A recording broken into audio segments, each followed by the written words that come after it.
So I guess I am too. Also, finally solved. There it is. Exactly. And we were wrong. It's true.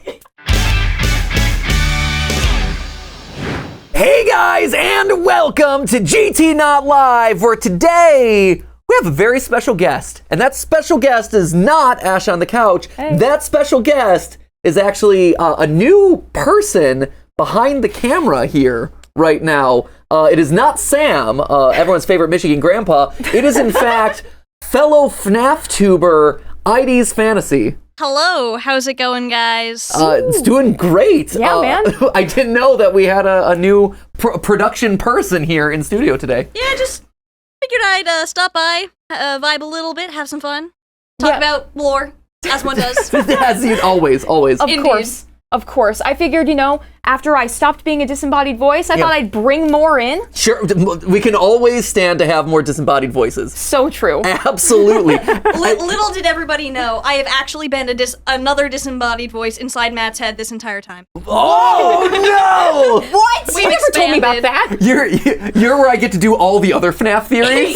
Like, I just wish I had more time to do more FNAF theories. Let me manifest a whole nother persona and put it out there. Yep. So thank you for fulfilling on that. I also like that, true to theorist fashion, anyone who comes and visits us immediately gets put to work. Yes, of course. Right? It's like, hey, can you join a couple meetings? And also, can you sit behind the camera and work? Yes?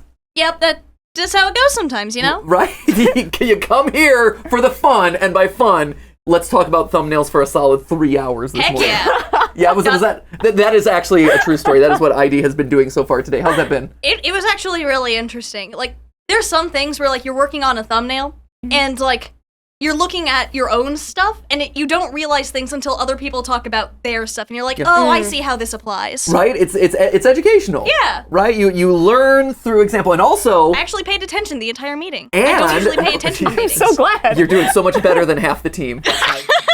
Dang. I don't know.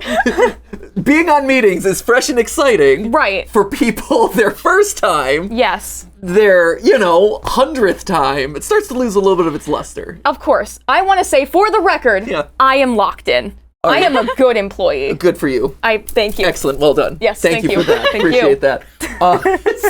And to be fair, I think you had the winning title pitch for one of the episodes. Yeah.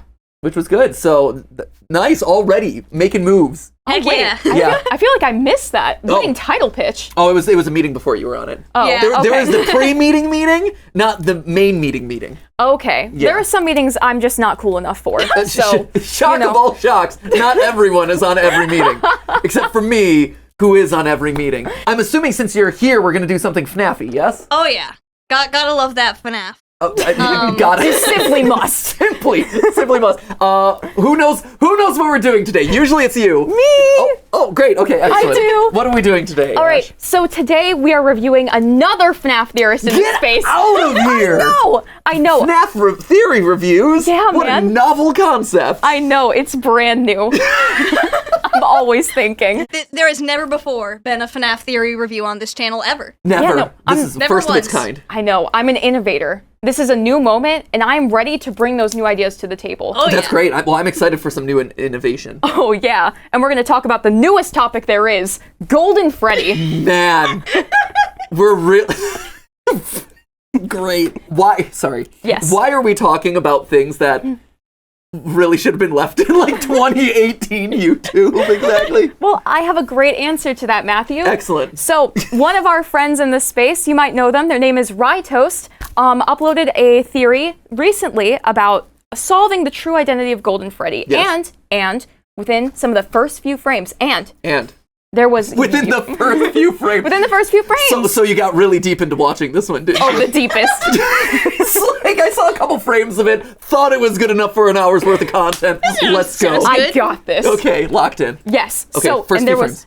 was a thumbnail that belonged to you, Yes. and a thumbnail that belonged to you. Whoa. And I was like, whoa. Everyone here has such strong opinions about Golden Freddy. We need to discuss as a team. Not wrong. Great. Okay, so it's a merging of minds. Yes. It's Rytoast X, MatPat X, ID's fantasy. X. Ash. Ash. Hi. Should we hop into this? Does this need preamble? You know what? I do think we should just hop in. Okay. I think this is going to be a magical mystery tour of some magical mystery lore. Thank you for that. Thank you for that. ID, you feeling good? Yep. All right, awesome. Let us commence. Woo! Okay, so apparently, according to the title, clearly not clickbait, I solved Golden Freddy's identity crisis. So that's happening. Thank goodness someone solved it, because we've been talking about it for a long time. I know. I feel like it's been solved a lot, over and over, and then unsolved and then resolved again. Right? I love the fact that every FNAF tuber is required to have no less than 10 solved episodes. Yeah, I people solved click it. on the word solved. Right? We'll do it. It is true. It is like, you know how there's a certain vertical on YouTube that's like $10,000, $100,000, big money giveaways. In the FNAF world, it's solved. Anytime anything is solved in the franchise, it's a miraculous event. Right? Or wrong. I was wrong. Or wrong. You were wrong. We all were wrong. We need to solve it again. Yeah. Back to the drawing board, boyos. All right, so I solved Golden Freddy's identity crisis. This is 30 minutes, Ash. Yeah. How many parts is this going to be? So here's the thing, too. Rye did the absolute goated thing to do and broke this up into chapters using chapter titles. Yes. So there's a little bit of preamble at the front. Okay. And then there's, theories. So it should be solidly a... There will be breaking 1, points. 2, 3-parter. Okay, so can we skip the what is all the confirmed lore about Golden Freddy? I think so. I feel like we could probably skim that, right? Yeah, I feel like with this epic collab, we should all know what the established lore is. I would hope so. Golden Freddy exists and is in multiple games and does spooky, scary ghost stuff. Look at that. Confirmed. Efficiency that excites. Well done. You get a virtual handshake over Thank here. you. You got, yeah, there it is. Hesitation. She's like, I don't know if I'm virtually reaching out for this handshake. There it is. We're in alignment now. There we go. So let's preheat this oven. Let's go. All right. Everybody's making their Golden Freddy video. First few frames. Opening frames. Yeah. You're totally right. I recognize both those thumbnails. That's great. So I guess I am too. Also, finally solved. Yeah. There it is. Exactly. And we were wrong. It's true. I mean, right there. That is content right there. This summarizes FNAF theorizing really well. Right. FNAF theorizing in one thumbnail. That's it. Oh, that's incredible. I love that. I just muted it. Planning on eventually making a Golden Freddy video for the timeline I'm baking in the background. Oh, he's but I baking guess that I'll timeline. do it now. It seems relevant and a lot of people are shooting their shots, so why not mine? Besides, I have a different opinion on Golden Freddy since the last time I've made a video about it. Oh, he's changed his... So really, this should have been titled, I was wrong about Golden Freddy. Finally solved. Yeah, right, I was wrong, solved it again. Resolved the resolvening. Done. Nailed it. I'm pretty sure. Honestly, I'm not sure. I've got the memory of a fly that's been swatted. But slices, put on your aprons and let's make Memory of a ourselves fly a that's theory. been To swatted. start, That's a good one. As in dead. Now, with all of this evidence of Golden Freddy and examples of him, what kind of connections can we make to illuminate a possible identity of his possessor? What do we know for sure about this spirit? Well, Am I the only one who's kind of triggered by him doing the upward stroke of the cat? Sorry, I'm really fascinated. I know I need to focus on the words, but that cat is living his best life right now. Oh, yeah. Like, he is getting ferminated to the gods. Thriving, even. Yes. Thriving. Beautiful. Lounging, royal, luxurious. I'm also jealous because Skip does not let us do this at this point. And dang. so, Oh, really? so his fur is just everywhere. That cat is not dropping stray fur anywhere. The fur standing upright, it's kind of like when you're vacuuming a carpet. Yeah. And then you go back and forth, but you don't do it in the right way and the pattern's all messed up. Oh, no. Furiously unsatisfying. Right? You would not like my carpet. No, what's your carpet look like? So, it's I just spot vacuum. Spot vacuum? Yeah, because I There's- don't have the patience for the long vacuuming. Vacuuming is the most satisfying of the chores. But it's loud. But you get that like delightful crumble, like the like crispy like. Oh, when it. But then you have to Oh, when it sucks empty up the stuff. vacuum. Oh, satisfaction in a sound. It's a satisfying sound when it sucks it up, but it's a little tempered by the. I feel like you might have a belt issue on your vacuum.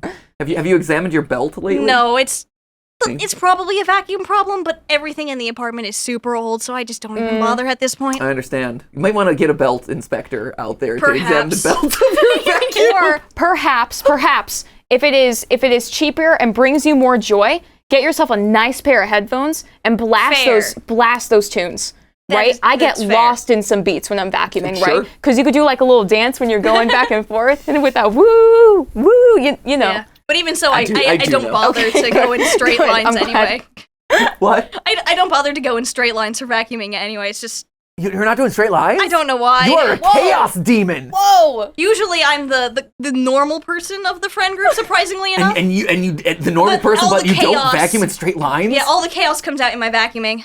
Wait, so if you're not vacuuming in straight lines, right? FNAF. And you've told me that you spot vacuum. Yes. Are you using like the little wand, or are you picking up the whole thing? I'm picking up the vacuum.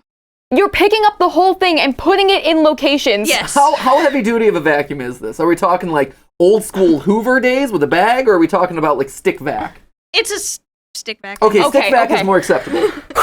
We should talk about FNAF, huh? I agree. Man, look at us. We're a solid 6 minutes into this, though. Progress. We have listened to 20 seconds of it, but we're a solid 6 minutes in, so good for us. All right. Nothing really. At least nothing for... Hold up. What do we know for sure about this spirit? Well, nothing really. Awesome. At least nothing. Off to a solid start. Literally nothing. Good job, team. For sure. That's why there are so many different theories on Golden Freddy. What I've stated is literally all of the direct information we get about Golden Freddy. There are other references to Fredbear throughout these books and games and the movie. Oh, notably certainly. in Fazbear Frights, Fredbear appears a couple times. But as far as Golden Freddy specifically, this is pretty much it. But we can still make some pretty strong connections. Okay. Most of them from Ultimate Custom Night. Yeah. Between the fact that it's the excited about that. Excited about that Ultimate Custom Night. I like the lore implications of Ultimate Custom Night. I think they're quite interesting. I agree. I think Ultimate Custom Night is definitely a top for me, both in terms of it being like the perfect distillation of FNAF gameplay, like as it was traditionally envisioned. Yeah. And also it being like probably one of the best ways of communicating its lore in a way that is mysterious but also accessible. Yeah, like you get jump scared and you get lore. It gives me slightly less reason to avoid being jump scared as much as possible. Yeah, right? Like, when every jump scare has some level of lore implication or some hint, but it's also not cryptically hidden in any sort of way. It's just like, oh, are you paying attention to what they're saying and who's saying it and what, like... And is there a secret little voice coming in from behind? Yeah, like, that's cool. I like that a lot. Anyway, continue, Rye. Animatronic that actively kills you if you try to death coin it, and the fact that it's the final lingering shot of the game, I think it's safe to assume that Golden Freddy, or the spirit within it, is the conductor of Ultimate Custom Night, aka... The Gustavo Dudamel. I was thinking train, like choo-choo, you know? And IDs was thinking about electrical conductors. I was thinking of Remnant. Remnant? It conducts the non-physical elements. It's in Fazbear Frights, it's compared to water conducting electricity, so every time the word conductor gets mentioned, I think of Remnant. Yep. That's fair. Wow. So many meanings for one simple word. Just to recap, people who don't have deep lore just embossed into their brain permanently from now until the heat death of the universe. Golden Freddy is a character that you can turn on for Ultimate Custom Night. You can get items called death coins, which eliminate that character from the night. So you can use that to eliminate a problematic character that's giving you a hard time. If you try to eliminate Golden Freddy, though, yes, you cancel him out of the night. Eliminate the problematic character. Yes. I appreciate that you said that. I heard you snickering over there, and I'm like, I know where Ash's head's at. But you eliminate them from the night. But when you try to do that on Golden Freddy, you get Uno reverse carded, basically, and he's like, and then Golden Freddy appears. Nice try, bucko. But yes, he literally says, nice try, bucko. And then the voice line is like this underwater garbledy-gook that if you like do some audio processing to it, it's stuff like, there was more family and fun for I come from, stuff like that, which is all like, oh, he's Fredbear's family diner, I guess. It wasn't earth-shattering, but it was cool to like discover those lines, which was cool. But anyway, that connects Golden Freddy and Fredbear. A, the vengeful spirit of Ultimate Custom Night originally resides within Golden Freddy, at least throughout Fact. most of the story. After Yes. all, many of the mediocre melody lines Thumbs that up. fade into someone else talking, presumably from the vengeful spirit, mention keeping William here forever. And with that in mind, seeing that the final shot of the game is Golden Freddy fading into eternity, that lines up pretty well. It feels like the game is saying, even if you beat this hell, you and me are here for good. So, if I Or agree at with least this. we thought. Oh, you have thoughts? I do think that so security breach thoughts. Okay. I think at some point, I think my take on the Ultimate Custom Night situation is it was intended to be a forever thing, but because the vengeful spirit didn't let William's spirit rest, he was able to come back in security breach as Burn Trap, and then the vengeful spirit got shunted into Princess Quest in order to not be keeping after an Ultimate Custom Night. And by playing Princess Quest, you're helping the vengeful spirit take out part of William's control over what's going on. Yeah, so the battle continues. Yeah. So you're of the mind that Burn Trap in Security Breach is William Afton again, Yes. and not like the Glitch Trap in a new body or anything like that. I mean, I also think Glitch Trap's William, so it's... there's a corpse on Burn Trap, so... Williams as far as the eyes can see. Yeah. Yeah. Does and I know that this is one of the big reveals that happened during like FNAF Anniversary Week, right? With the Dawko interview. Is Scott's like, hey, Burn Trap was not originally supposed to move Yeah. in Security He Breach, was just right? supposed to be lingering out of the corner of your eye or just something. just a weird like standee figurine of like dead rotting corpse man. Hey. Like, hey, I'm here now. So I does that think- change anything? No, because Certainly not. my thought process on that is originally that was going to be the intention, but that's not what ended up actually happening. So I think Scott sort of like done things with the story in order to point it back to where he was originally going. Yeah. So I think Burn Trap's just in the blob or something right now. So he's Lingering. a little out of commission at the moment. He's a loose thread. Yeah. Yeah. But I do think that I don't think Scott's original intentions make what actually ended up coming about less what happened. Yeah. No, I think that's why you have to deal with the lore as it's presented to you, as opposed to the lore as it might have been hoped to have been, but didn't necessarily see through to execution. Yeah. Yeah, that's And fair. Also, I feel like that's consequential of like when you don't tell the full story to your developers and give them little clues, right? Things then, will go wrong. Things are gonna go the way that they go, right? Yeah. And you have to roll with that. But that's kind of in the FNAF theorist way. Yeah. So welcome Steelwool to the party. I love the fact that the people working on the official games are also trying to figure out the lore. right? Or at Like, I least think they that's- were. I think- Until Scott's like, okay, hang on. Right, Scott's like, wait a minute, maybe the people making the game should know what we're going for. Crucial miscalculation. It's like, well, Whoopsies here. the spirit inside of Golden Freddy is the vengeful spirit, how are they creating Ultimate Custom Night? Do we have any insight on how that works? Well, believe it or not, we do in Fazbear Frights. Namely, the story, The Man in Room 1280, which shows us... Go for it. Yeah, you hit that pause button. Okay, so 1280, because I know we were stumped on this in Into the Pit, right? yeah. It's a reference Cam 1280 was the one we couldn't figure out. Indeed.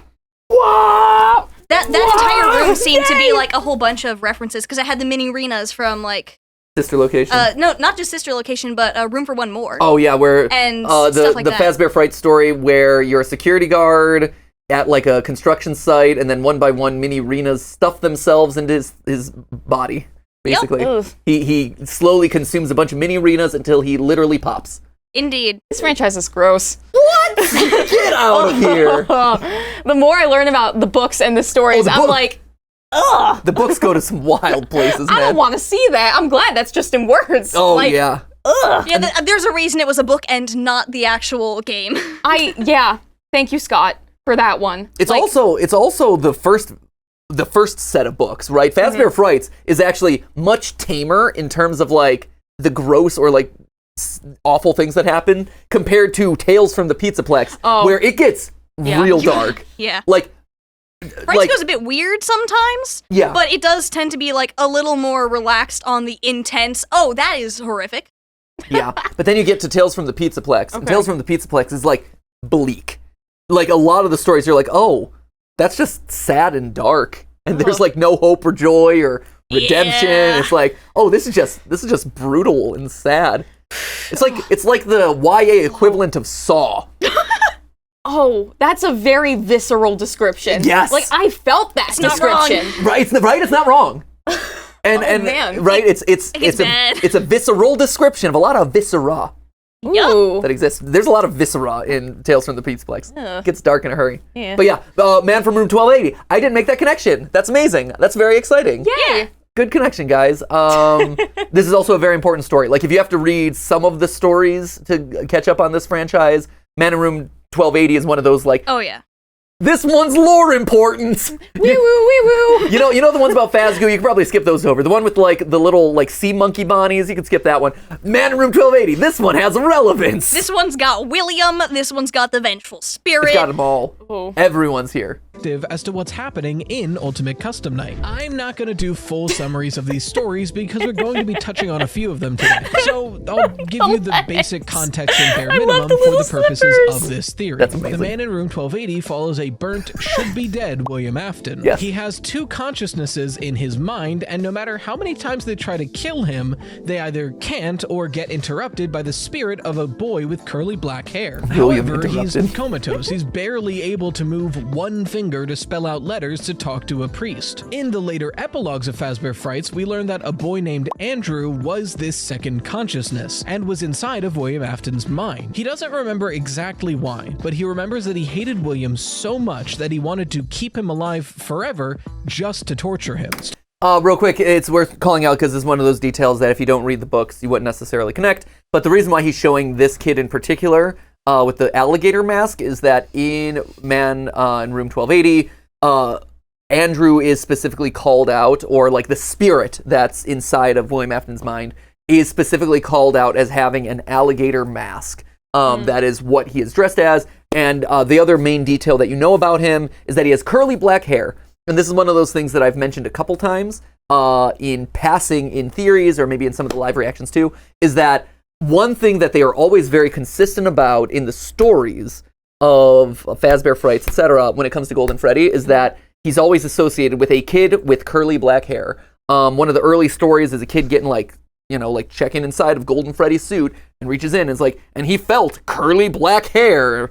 That's one of the big things. So the fact that this kid is bald, first off, call it foul. That's a retcon. This is just the closest representation we can find in the games. Yes. You need some image other than just the. He was finding himself. Yeah, he was experimenting. He was like, okay? will this complement my face shape? It's like how in Midnight Motorist, there's the person on the couch and they don't have hair, but they probably had hair. You know. Maybe that's the theory that we should be discussing, not the identity of Golden Freddy. Where did all the hair go? Ooh, in the FNAF universe. maybe this is the long-awaited FNAF style theory collab. Yes, there it is. We got it. Well done. Thank you. That's brilliant. Oh, Genius. thank you. Everyone's worried about the threat that is William Afton. Let me tell you about a different threat, and that is to your scalp, my friends. Starting to sound familiar? So, Fazbear Frights is establishing this character who's essentially doing an Ultimate Custom Night to William Afton. But how? What is the actual method here? Well, we get sort of an answer, but as always, it's up to interpretation. Later, even still in the epilogues, a character named Eleanor uses some agony in a way that seems very important. Agony in Five Nights at Freddy's is the energy associated with the most negative human emotion, and in the examples we get, it's able to possess things with a consciousness or manifest in different ways. Near the end of the epilogues, Eleanor is able to use her memories and the memories of a detective to trap said detective in his own mind in this weird nightmarish hellscape. Obviously. As one does. Come on. So easy, guys. You know that thing that happens that you do? This? Yeah. We're all doing it. Yeah, where you trap, where you use your agony and the agony of some third party. To shove someone into a nightmare coma. To shove them into a nightmare coma, Shadow Realm style. As one does. Yeah, it's basically Yu-Gi-Oh! Right. Essentially. I mean, really, let's be honest. Yeah. I'm doing this in like first grade. Banish him to the Shadow Realm, and there you find the Blue Eyes White Dragon. Take your hellscape. Ah, yes. Also, not to be confused with Remnant. There's agony. No, when it comes to fictional sci-fi horror It's like a materials. sort of Venn diagram situation. Right. Agony remnants. Here's what they do. Yeah. Yes. So you're following all this, right, Ash? Yeah, I'm learning all of it. You know, I'm trying to digest this. This is like my live action indoctrination into the live theorizing world. Yeah. Right? You guys, you have the little cult situation coming on, and I'm stepping into it. This is part of the ritual. This is part of the ritual. ritual. And then once I hit a certain amount of live theorizing episodes, then we all step into the circle and, you know, complete the process. Yeah, I've told my brother he gets my haunted Nintendo Switch when I die. Oh, that's cool. Oh, that's That's fun. very nice. Wow. We are on all of these notes, though, we are currently in search of the blood of an innocent. So if anyone would like to donate the blood of an innocent, Ash's ritual will be coming to its completion in about a month here, so Yeah, email in the description.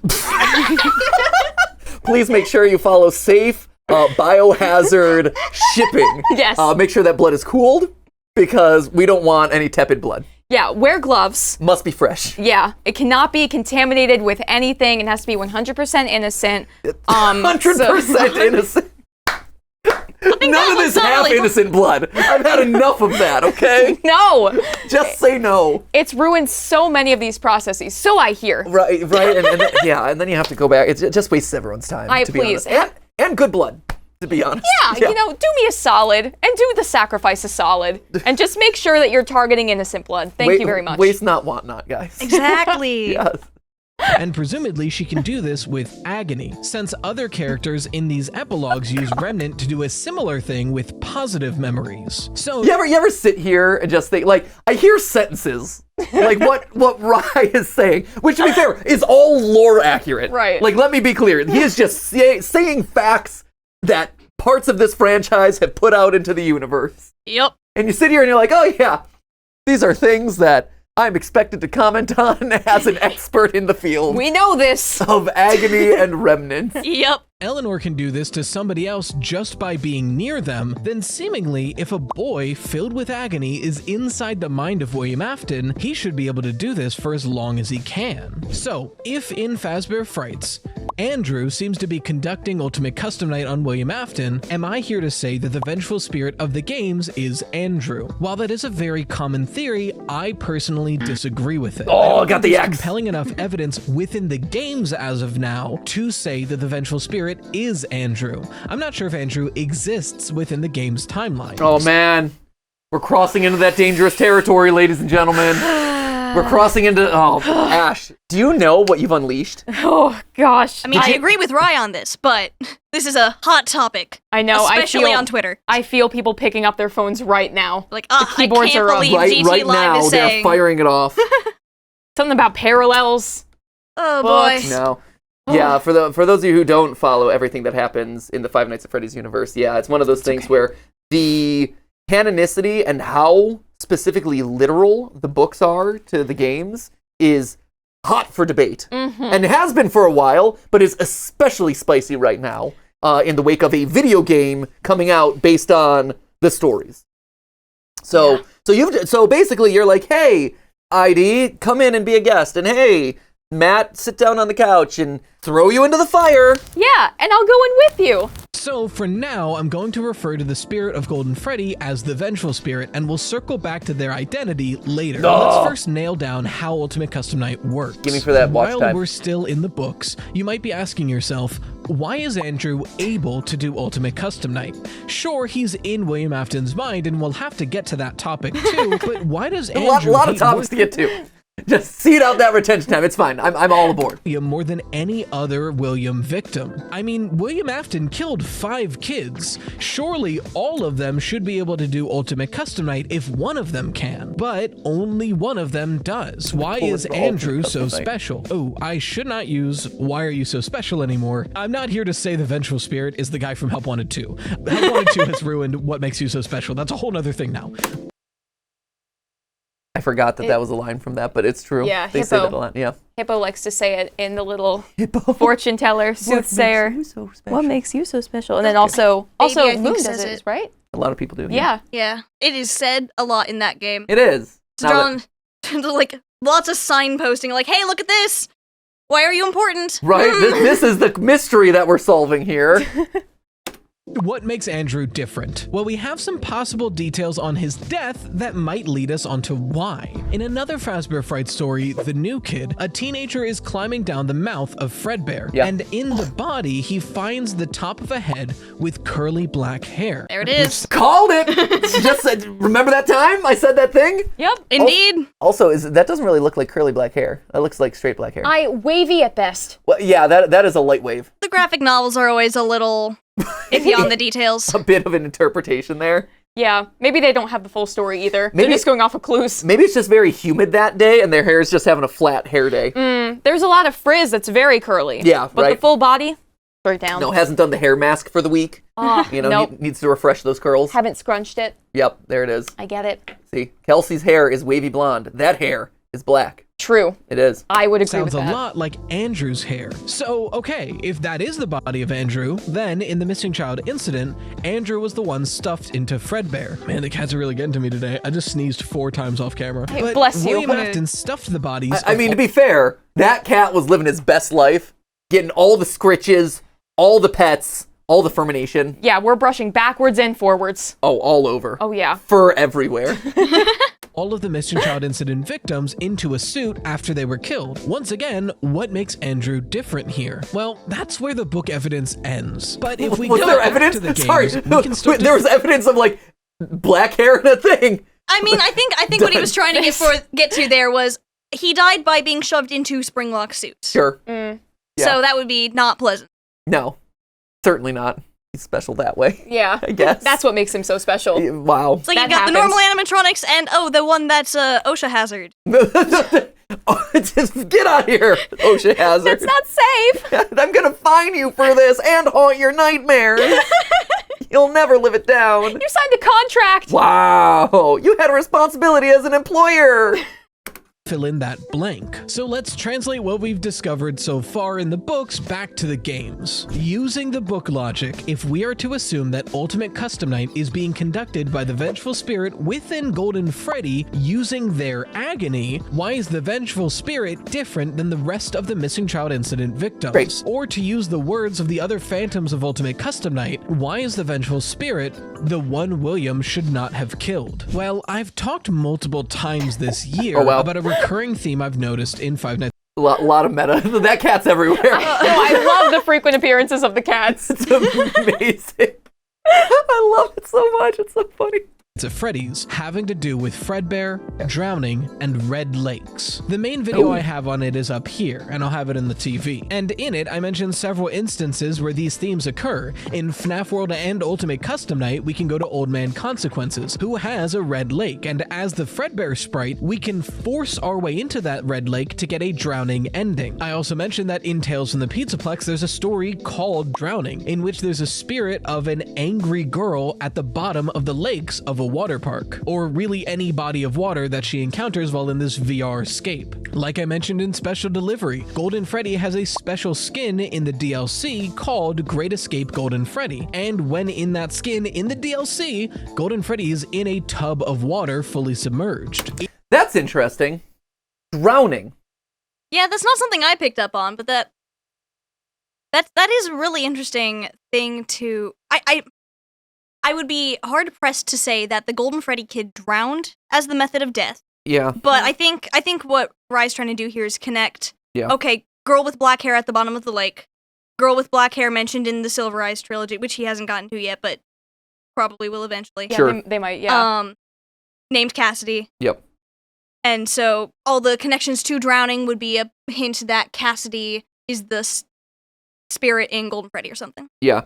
It's an interesting call out, and I appreciate looking for the connections there. My only challenge for this one, actually I'd have two challenges. First off is if you read the books have so many themes. Like if you, there's so many stories. When you've published, what is it, like 15?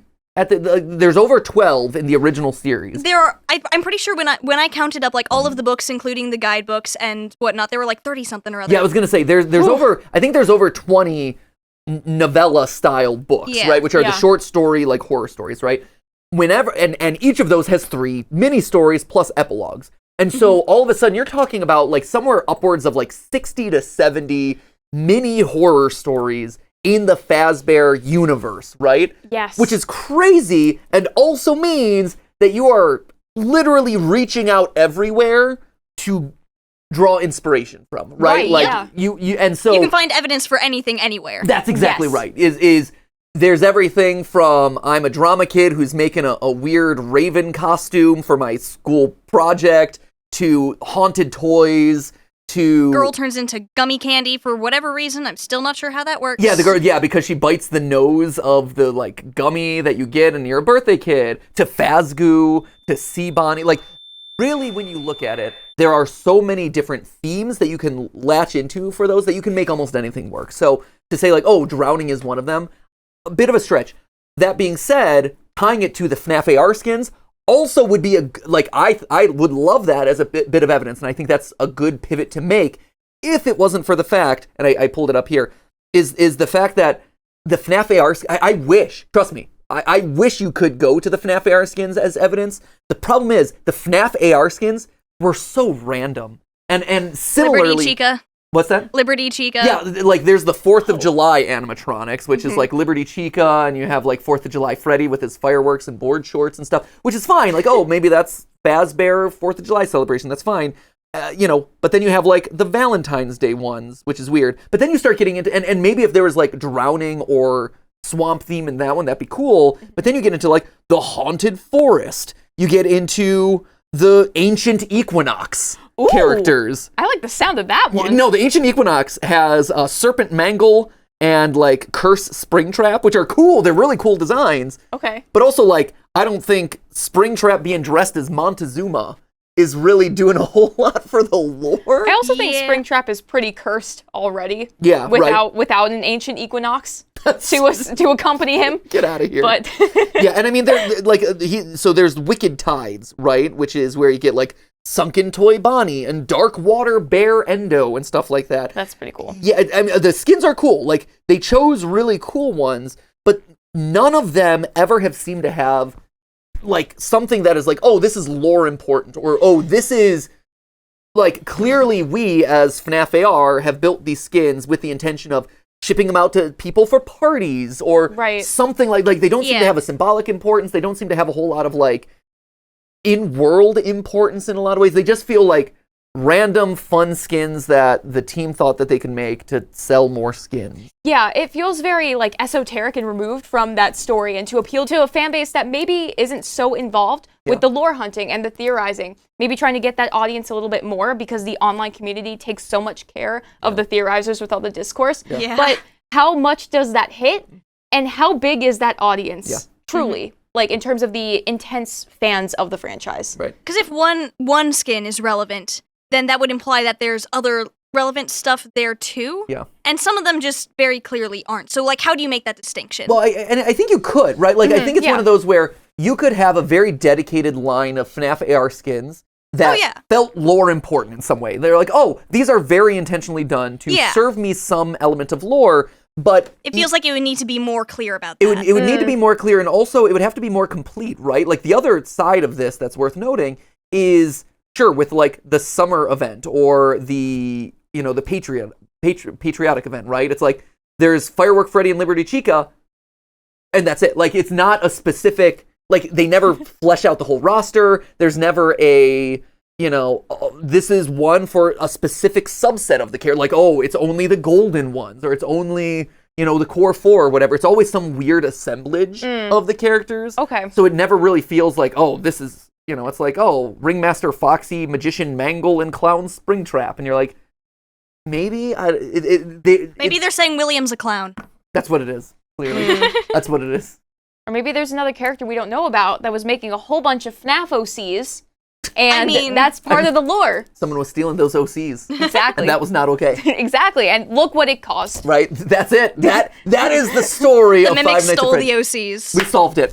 Great. Well done. Thank you. All because of stolen OCs. Well done.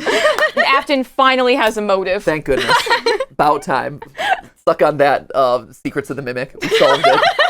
It's Afton just drawing some OCs. And the mimic leaning over his shoulder. Right. And Henry's like, what you doing there? He's like, nothing. He's like, hold on. I noticed you drawing a Montezuma-themed spring trap. The fact that technically the FNAF core, like the core 4, are kind of Afton's OCs already. Sure. Yeah. He's just making more OCs based on his OCs. Yeah. Like OC. Ok. You know?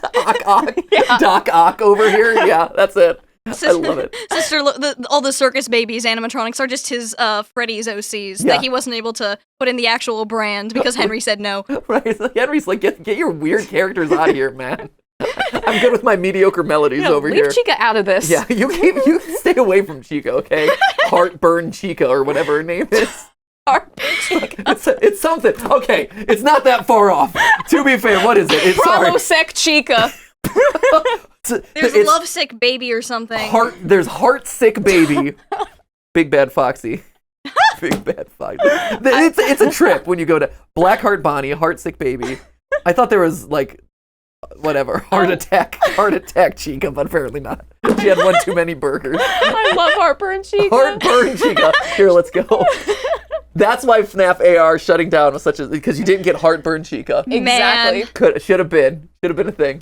In the Help Wanted Curse of Dreadbear DLC, Fall Fest of 83 is next to a giant lake. And we see Dreadbear, a cursed, evil-looking version of Fredbear, emerging from the lake. Not to mention, in Ruin, the DLC for Security Breach, we find that next to the underground FNAF 6 pizzeria is a giant red lake. I do think the lake matter? is a really notable thing that keeps coming up. In the underground pizzeria? Yeah, because... Or just lake themes in general? In general, but also the underground pizzeria, because I was not the one to point this out. I think it was John FNAF, but the connections to the novels with the lake and the mushrooms that are glowing. Right. Yes. Yeah, and the fact that they make it red is caught my attention, particularly because of Old Man Consequences. So I didn't notice that the cave lake was red. Is that just the light hitting it, or is no? It actually it looks genuinely red. Huh. Interesting. Because like if you look at the waterfall, that looks blue, but once it hits the lake itself, it's red. That's interesting. The flashlight really helps with that. I don't know if I've seen this scene without that flashlight, or at least looked at it in depth, because when the flashlight's off, this looks very much more like a warmer gray tone or like a purpley tone. But with that flashlight, that does appear to be red. And I do remember John calling out this area specifically from the Silver Eyes. Twisted Ones. Twisted Ones, yes. Second one. I mean, yes, I think that absolutely could be some lore importance to a lake. That'd be cool. Like, I'd love that. To me, the lake was always just symbolic, though, of like old man. Like the whole theme of Old Man Consequences, though, is like, I mean, his line is "Leave the demon to his demons, rest," right? And so when you think about like an old man resting, like, oh, it's a lake, you know, like it's a peaceful, tranquil experience in a lot of ways. And so for me, while on one hand I could see like, oh, there's a lot of lake imagery and there's drowning and this and that, it kind of goes against what Old Man Consequences was originally meant to symbolize, right? Which was this idea of like, hey, calm down, let go of your vengeful feelings to this guy, allow yourself to pass on to the next life, let him suffer, you don't have to suffer with him, right? And so for the lake in question to be the lake where he drowned and this and that, feels antithetical to what that scene was originally meant to be. That's my thought. Like, it's meant to be a place of serenity and peace and like, hey, like, you just gotta calm down. Right. I always took the lake as like you've got the red Old Man Consequences, like where it's like, hey, leave William, do your own thing, and then connecting it with the Twisted Ones. I always took that as a sort of, you should have left things as they were, but you didn't, and now everything's going wrong again. Yeah, you think so? You think it's more aggressive than that? I think there could be multiple meanings there. Yeah, sure, of course. Where it's like, resting should have occurred. Yeah. But I don't think it did. And so this is sort of a connection back in a way. I don't know. No, I think that's a fair interpretation. I just know again, like with Five Nights at Freddy's, there's like 500 ways to interpret everything. So it's interesting. There are like 3 confirmed things ever. Honestly, like that's, I think the grand total is there's 3 things. Yep. Confirmed. Yeah, information. So helpful. Why is time and time again Fredbear associated with drowning and red lakes? What could that even mean? I was stumped for a while until somebody reminded me of a passage from the very first Five Nights at Freddy's novel, The Silver Eyes. William Afton had trapped Carlton inside of a springlock suit, and to mess with him and intimidate him a bit, he graphically describes what happens if you die via a springlock failure, to which he says, "You'll try to scream, but you will be unable to. Your vocal cords will be severed, and your lungs will fill with your own blood until you drown in it." There was a faraway look in his eyes, and Carlton knew with chilling certainty that Dave wasn't predicting. He was reminiscing. Drowning in your own blood. It's a horrible and graphic way to go. But isn't that just Afton reminiscing about him? Because I remember this passage, right? I've read these books. I've revisited the books a bunch of times at this point. Like, this is, to me, I read that as Afton was literally drowning in his own blood when he got springlocked. Yeah, like he has experienced what it is to be springlocked. Like, the big reveal at the end of this is him showing, like, look at my scars from when I was springlocked. And it's like, hey, dude, keep your weird mascot costume on. Like, no one asked to see this. But he's like, look at me. But yeah, that's the way I've always interpreted that, is like, he's like, oh, I remember drowning in my own blood too. Hey-o. Yeah, it's a neat connection, but I think it's just supposed to be like chilling language. I don't think Scott was thinking this far ahead with the Silver Eyes trilogy. Certainly not. Oh, one that William has seen before, and I would think an apt metaphor for this method is drowning in a lake of red. Several times in this franchise, we hear that dying from a springlock is a terrible, agonizing way to go. Agony? Sorry, I had to do it. That's like my counterpart. Like, Remnant and your agony? Agony. Ooh. I like it. Ooh, it's like gravelly. It's gravelly. The Venn diagram dictates that it goes low.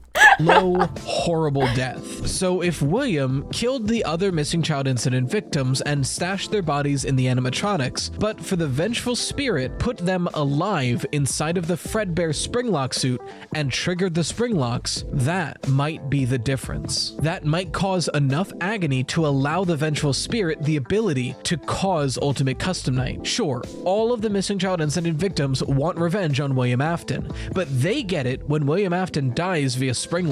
The vengeful spirit, though, is not satisfied there. So, if we accept that... This gets to one point which I think is always important for me to address with the theories that I used to do, and theorizing about this franchise in general, is like, how deep do you need the answers to get? Yeah. Because, for me, I don't necessarily need to know how specifically this vengeful spirit died, right? Like, to me, it's like, he's different because he was more brutally treated than the other ones. And I feel like that's kind of the general consensus that people have agreed to. It feels like there's some suggestion of it. I do think it's possible that the kid was dying and the springlocks made it worse. I could see that being like, that made it more painful. Yeah. But honestly, I could also just see it be this kid was especially salty. Yeah, the saltiest. Because some kids are just more salty than others. Yeah, no, 100%. Right? I am mad that you killed me, right? And so, on one hand, I get why we want to answer every minute detail down to, like, the final question, right? Yeah. Like, we crave those answers and we have to have them. But it's also, like, one of those things where you see it leveled at Star Wars, or, like, a lot of the nostalgia bait stuff at this point, where it's like, I didn't need to know how Han Solo got his name, but they gave it to me anyway, or, like, I didn't need to see the Kessel Run or whatever. It's like, in this case, do I need to have an official answer as to what specifically happened to Cassidy? Not really. It's just the different one, If that helps me identify who the vengeful spirit is, I think that becomes important, right? Like, I know earlier this year we reacted to dual process theory. Yes. And if, like, hey, the way that this kid died supports or deconfirms dual process theory or something that we've said in the past or whatever, now all of a sudden it's like, yes, that's really awesome. Yeah. I want to know that because it's getting me to the question that I really have, which is... Whomst. Whomst. Yeah, whomst thou? Just generally speaking, because I've been more on the outskirts of the theorizing community for the past, 2.5 years or so, but there has definitely been a shift towards more of, a narrative sense of, fulfillment, right? Yeah. So... asking these sorts of questions to me feels like I want to get answers for the general story less so than let's look at the lore and evidence and detail. Yeah. This is more like I want a story that makes sense. Yeah. And so with with like the timeline marathon that people went on, with things like dual process, where we literally reanalyzed everything to make this 2-hour and some change video of a story that feels right and has fun arcs. If there is a vengeful spirit, naturally you're going to want to know how they died to make them that way. So I definitely see that movement happening, but I also totally understand where it's like, is that detail necessary to figure out a story and a timeline of FNAF with all of the information that we have, right? Does every little detail need to be seen? Yeah, like a big thing with FNAF is because so little is confirmed, you have to sort of fill in all the gaps yourself. And there's probably an answer that could exist if Scott were to decide to put an answer there. But we have the information we have, and we can make guesses, but it's hard to be like, this is what is going on with why this character does this thing. Yeah. We know the character does said thing, but we don't always know why. And we can like headcanon, I think this happened because this. Yeah. But it's most of the lore in FNAF seems to be focused on saying here are the things that happened, not why the things happened. Yeah. Yes. No, I think that's a really good distinction to call out. I think that's really smart. And I think you're also right to call out that there has been this like general shift in the fan base where when you have 30 books of questionable canonicity and you have umpteenth games, some of which are of questionable canonicity, and you like honestly, like Into the Pit is a great example, but like FNAF World was questionably canon for a long time. I think for everyone's sanity, there has been that kind of correct call to kind of push beyond like, let's count animatronic toes and fingers, which is what my bread and butter was back in the day. Oh, yeah. And instead, exactly to your point, what is the narrative satisfaction? Like, what are the broad strokes of this story? Especially right? as the narrative has gotten more focused with that, as the games have progressed, it's gotten more and more narrative based. Because you start with FNAF 1, you're a guy in an office flipping through cans, and it's just like, thing happened in the past, and now the animatronics are haunted, and now we have Security Breach and Ruin and Help Wanted 2, and it seems to be a lot more narrative driven. Yeah. 10 years worth of content. Of course, people are going to want to look for that payoff, right? Yeah. So it makes sense that there is this shift happening, but again, to your point, like we only have what we have to distinction. work with. Exactly. Right. Yeah. And the whole franchise is this idea of like, what is your personal headcanon about what happened? You know, like what was the story that you choose? And yeah, like I think with Help Wanted 2 and some of the stuff that Steel Wool's been doing recently, you see them trying to kind of like put buttons on things or kind of put more solid stamps on things. The thing that comes to my mind is like the order of the kids' deaths, right? Like in Help Wanted 2, you very clearly get like, here's the grave lighting ceremony, and I've triggered something with ID's fantasy who has thoughts and feelings. I think it's more likely the order they moved on.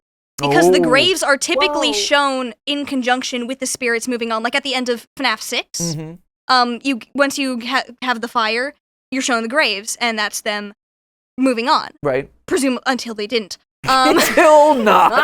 And that's so how they get you every the time. Kicker. And so with You're doing it wrong, guys. You're doing it wrong. And so with the graves in Help Wanted 2, I don't think it's possible for Charlie to be the last one to die based on Henry saying, the wound first inflicted on me. Aha! This is where I get to call in the meeting that I had yesterday with Tom. Nice. Whoa. But like that amongst other things, like I think it makes sense based on the song title for the minigame where we find out how Charlie possessed the puppet is called Alchemist's Fantasy. Yeah.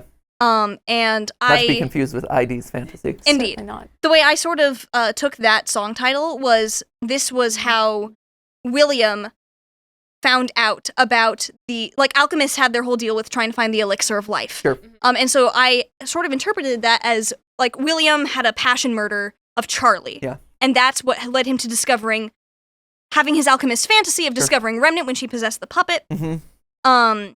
Which then led to him actually going out and doing all these extra murders that didn't seem to have as firm of a motive as his jealousy of Henry. Yeah. As that's sort of established in. I wish that were the case. Yeah. To be honest. But another part of the reason I put the graves in Help Wanted 2 as the more likely releasing order is at the end of FNAF 3's Happiest Day, the puppet's mask is the last one to fall. Sure. So with that logic in mind, as well as Golden Freddy being the second to last, and Golden Freddy stuck around for the Nightmare Coma. Yeah. Charlie's name is in the files for security breach on the post-it room door. Sure. And stuff like that. I think it works better being the moving on order.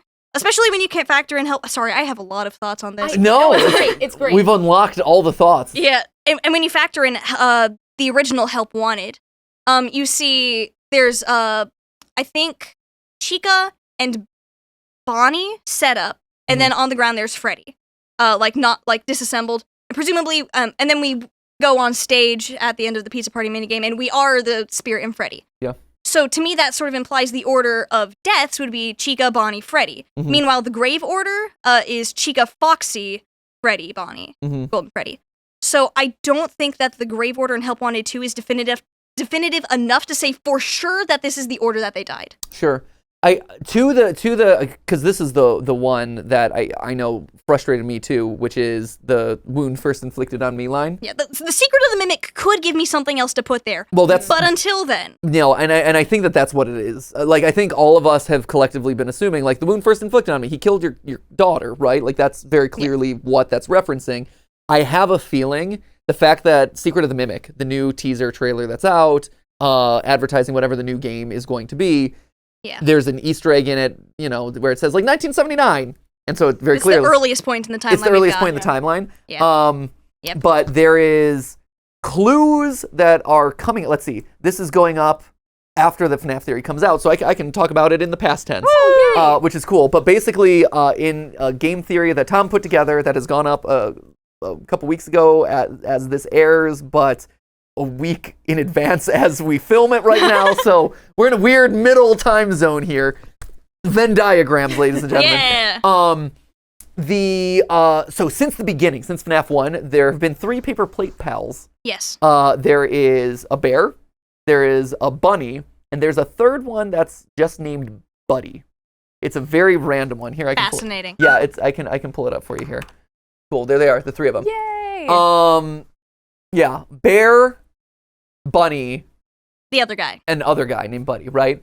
The thought is, hey, is this a reference to the 3 guys? Henry, William, and Edwin? And the Mimic. Oh. Who's there in the very beginning, right?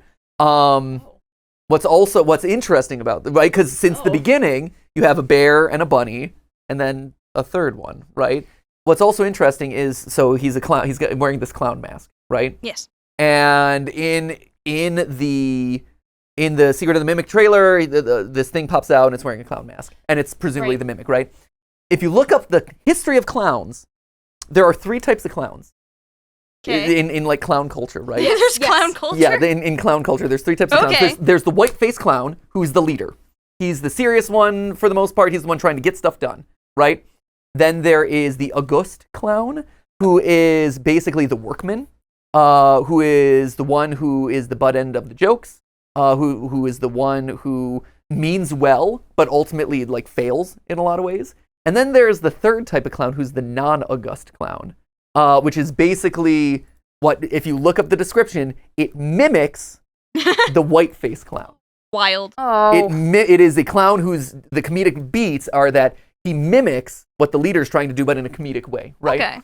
And so, if you're going into clown culture, yes, of course. I'm gonna be honest. I thought it was just a reference to Sister Location. Right? Well, but it is, right? So I think it also connects to why is Ennard's random mask the centerpiece of that hub that you first walk into. Okay. It's because since 1979, there has been this mimic clown thing that's been an important part of this threesome. Okay. Right? So it's this trio of things, whatever.